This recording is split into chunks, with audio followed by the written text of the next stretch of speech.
ಉಗ್ರ ಪಾಕಿಸ್ತಾನಕ್ಕೆ ಮತ್ತೆ 3 ನಿರ್ಬಂಧಗಳನ್ನು ಹೇರಲಾಗಿದೆ. ಆಮದು ನಿಷೇಧ, ಅಂಚೆ ಕೊರಿಯರ್ ಸೇವೆಗಳನ್ನು ರದ್ದು ಮಾಡಲಾಗಿದೆ. ಪಾಕ್ ಹಡಗುಗಳಿಗೂ ಕೂಡ ಭಾರತಕ್ಕೆ ಪ್ರವೇಶ ಇಲ್ಲ. ಪಹಲ್ಗಾಮ್ ದಾಳಿಯ ಬಳಿಕ ನಡುಗ್ತಾ ಇದೆ ಪಾಪಿ ಪಾಕ್. ಪಾಕ್ ಜೊತೆಗಿನ ನೇರ ಮತ್ತು ಪರೋಕ್ಷ ಆಮದಿಗೆ ಬ್ರೇಕ್ ಬಿದ್ದಿದೆ.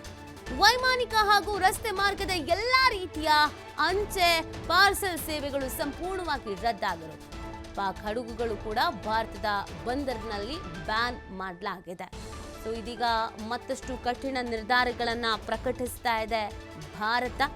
ಈಗಾಗಲೇ ಹಲವು ರೀತಿಯಾದಂಥ ನಿರ್ಧಾರಗಳನ್ನು ಪ್ರಕಟಿಸಿ ಅದು ಸಹಜವಾಗಿಯೇ ಪಾಕಿಸ್ತಾನಕ್ಕೆ ನಡುಗುವ ಪರಿಸ್ಥಿತಿ ಆಗಿದೆ.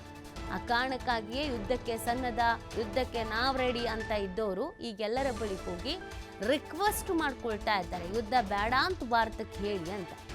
ಇದೀಗ ಯುದ್ಧ ಪ್ರಾರಂಭಕ್ಕೂ ಮುಂಚಿತವಾಗಿಯೇ ಆಂತರಿಕವಾಗಿ ಯಾವೆಲ್ಲ ಒಪ್ಪಂದಗಳಿಗಿದ್ವೋ, ಯಾವೆಲ್ಲ ಮಾರ್ಗಗಳಿಗಿದ್ವೋ ಆ ಎಲ್ಲ ಮಾರ್ಗಗಳನ್ನು ಬಂದ್ ಮಾಡುವಂಥ ಕೆಲಸವನ್ನು ಭಾರತ ಮಾಡ್ತಾ ಇರೋದು. ಆಮದು ನಿಷೇಧ, ಅಂಚೆ ಕೊರಿಯರ್ ಸೇವೆಗಳನ್ನು ರದ್ದು ಮಾಡಿರುವಂಥದ್ದು. ಪಾಕ್ ಹಡಗುಗಳಿಗೂ ಕೂಡ ಭಾರತಕ್ಕೆ ಪ್ರವೇಶ ಇಲ್ಲ ಅನ್ನುವಂಥ ಆದೇಶವನ್ನು ನೀಡಿರುವಂಥದ್ದು. ಇದು ಸಹಜವಾಗಿಯೇ ಪಾಕಿಸ್ತಾನಕ್ಕೆ ಒಂದು ಆಘಾತ ಎದುರಾಗಿರುವಂಥದ್ದು. ಈ ಹಿನ್ನೆಲೆಯಲ್ಲಿ ಇದೀಗ ಆಮದು ಏನೇನು ಆಗ್ತಾ ಇತ್ತೋ ಅದೆಲ್ಲವನ್ನು ಕೂಡ ಸ್ಟಾಪ್ ಮಾಡಲಾಗಿದೆ. ಏನು ತೀರಾ ಹೊಡೆತ ಆಗಿರ್ಬೋದು ಅಥವಾ ತುಂಬ ಸಮಸ್ಯೆ ಆಗಿರ್ಬೋದು, ಅದು ಭಾರತಕ್ಕೆ ಆಗೋದಿಲ್ಲ.